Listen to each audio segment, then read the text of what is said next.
mais que a morte de um homem. A morte de Moisés foi mais do que o fim da vida de um homem. Foi o encerramento de uma era profética. Foi o término de 40 anos de milagres, rebelião, juízos e revelações no deserto. Mas aquele último suspiro no Monte Nebo não sinalizou o fim do plano de Deus. Pelo contrário, algo profundo começou. Enquanto o corpo de Moisés era misteriosamente sepultado por Deus em um vale desconhecido, o propósito divino explodia em movimento. 7 acontecimentos extraordinários se desenrolaram em rápida sucessão, cada um revelando o impulso sobrenatural por trás da transição do deserto para a conquista. 1. Deus não dá tempo para o luto. A transição é instantânea. Josué 1 versículo 1 a 2. Depois da morte de Moisés, servo do Senhor, falou o Senhor a Josué, filho de Num, servo de Moisés, dizendo: Moisés, meu servo, é morto. Agora, pois, levanta-te, passa este Jordão. O choque número 1. Não houve pausa, sem comitê de transição, sem dias de luto nacional. A voz de Deus não buscou os anciãos, nem os sacerdotes. Ela se dirigiu diretamente a Josué. A liderança não foi decidida por eleição, mas por impartição divina. Moisés havia treinado Josué nas sombras, no Monte Sinai, na tenda da congregação, como espia fiel. Agora, ele era o novo líder, por transferência espiritual, não por título humano. Deuteronômio 34, 9. Josué, filho de Num, estava cheio do espírito de sabedoria, porque Moisés impôs sobre ele as suas mãos. Deus não espera que estejamos prontos. Ele apenas requer que estejamos dispostos. 2. Uma missão impossível. Um Deus incomparável. Deus não suaviza a tarefa. Conquistar a terra de Canaã, enfrentar gigantes, destruir cidades muradas. Josué 1:3 a 5. Todo lugar que pisar a planta do vosso pé, vô-lo tenho dado. Como fui com Moisés, assim serei contigo. Mas Deus não entrega uma estratégia militar primeiro. Ele oferece sua presença. Êxodo 33:14. A minha presença irá contigo, e eu te darei descanso. Josué não era um guerreiro nato. Era um servo humilde. Ainda assim, Deus fala como se a vitória já fosse realidade. Romanos 4:17. O Deus que chama as coisas que não são como se já fossem. 3. O povo, que um dia reclamou, agora se submete radicalmente. Josué 1:16 a 18. Tudo quanto nos ordenares faremos, e aonde quer que nos enviares iremos. Choque número 3. O povo de Israel, que tantas vezes murmurou contra Moisés, agora se submete completamente a Josué, ao ponto de jurar obediência total, com pena de morte para qualquer rebelião. Eles aprenderam com o passado. A geração anterior morreu no deserto por causa da desobediência. Agora, havia alinhamento e urgência. Hebreus 3:21.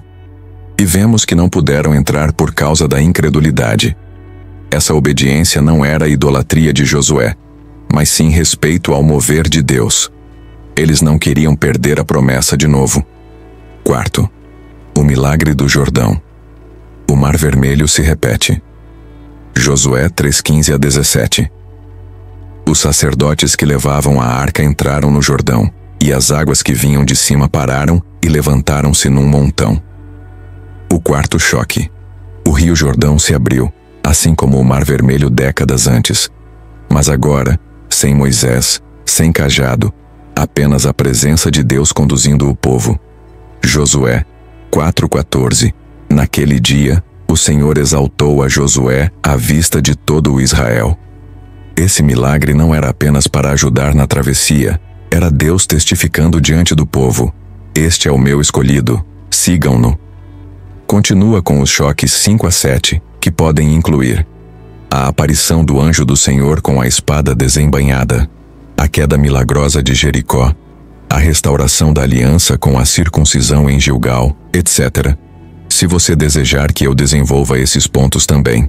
A morte de Moisés não foi apenas o encerramento de uma vida, foi o fim de uma era profética.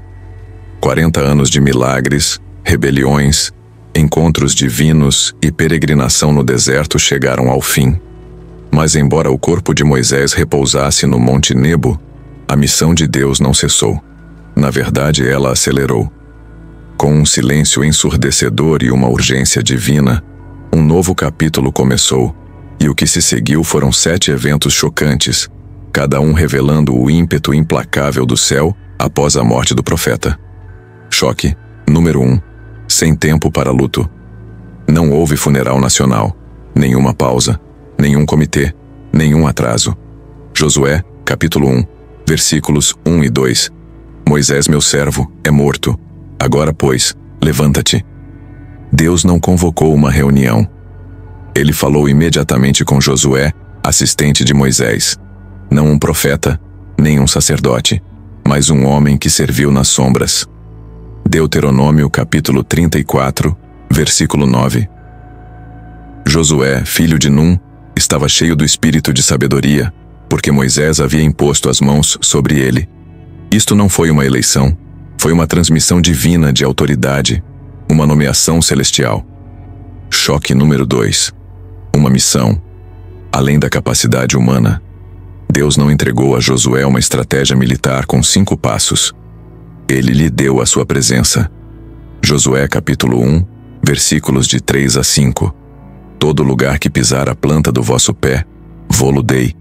Assim como fui com Moisés, assim serei contigo. A terra prometida não estava vazia. Era habitada por gigantes, cidades fortificadas e reis inimigos. Josué não tinha experiência militar, mas ele tinha um mandamento divino. Zacarias capítulo 4, versículo 6. Não por força nem por poder, mas pelo meu espírito, diz o Senhor dos Exércitos. Choque número 3. Lealdade absoluta do povo. Esta nova geração conhecia o preço da rebelião. Seus pais morreram no deserto. Eles não iriam repetir os mesmos erros. Josué, capítulo 1, versículos de 16 a 18. Tudo quanto nos ordenares faremos. Quem quer que se rebelar contra as tuas palavras, morrerá. Isto não era lealdade cega, era unidade urgente. Hebreus capítulo 3, versículo 19.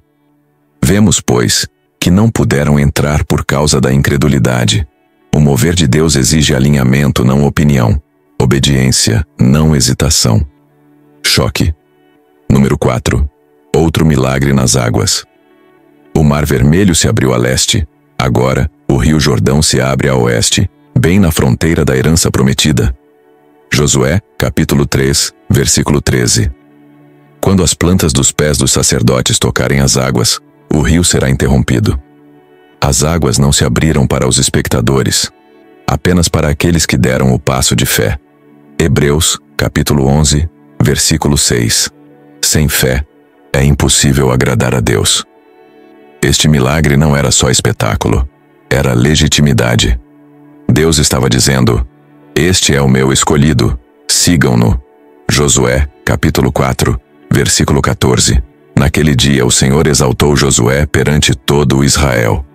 Choque número 5. Um comandante celestial aparece. Enquanto Josué se preparava para Jericó, ele levantou os olhos e viu um guerreiro com espada desembainhada. Josué capítulo 5, versículos de 13 a 15.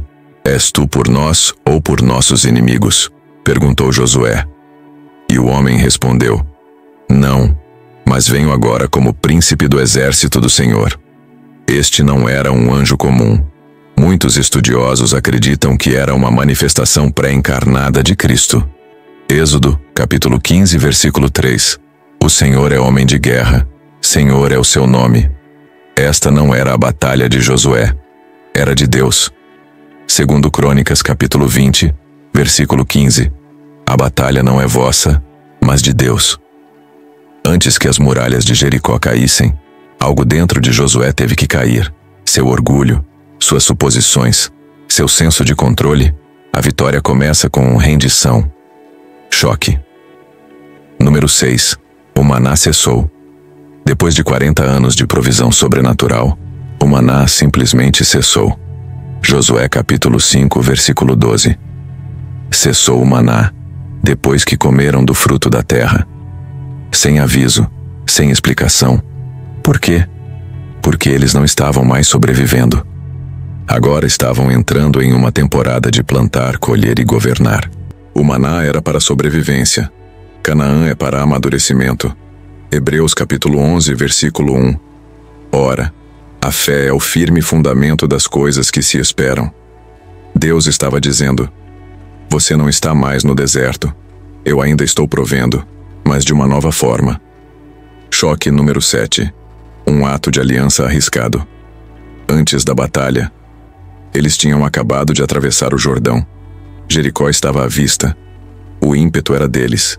Então Deus disse: Josué, capítulo 5, versículos 2 e 3. Faze facas de pedra e circuncida novamente os filhos de Israel. O quê? Deus ordenou que todo o exército masculino fosse circuncidado, em pleno território inimigo. Por quê? Porque estavam prestes a entrar numa guerra de aliança, e ainda não tinham sido marcados pela aliança. Josué, capítulo 5, versículo 9. Hoje tirei de vós o opróbrio do Egito. Antes de Deus te dar vitória sobre os inimigos diante de ti, Ele frequentemente lida com o que está dentro de ti. Reflexão final. Josué: se levanta, mas Deus continua o mesmo. Deuteronômio, capítulo 34, versículo 10. Nunca mais se levantou em Israel profeta algum como Moisés. Verdade, Moisés foi único, mas o céu não parou. O propósito de Deus não morre com um profeta. Suas promessas não são enterradas, são transferidas aos dispostos. Moisés desapareceu no horizonte, mas Josué se adiantou. A arca brilhou, o rio se abriu, o povo atravessou. Jericó, ao longe, aguardava sua ruína divina. Isto não é apenas uma lição de história, é um padrão profético. Você está em uma estação de perda? Seu Moisés acabou de morrer? Você não sabe o que vem a seguir? Então ouça isto. Deus não parou. Ele está apenas começando. Seu momento de Josué chegou, e o Jordão está esperando.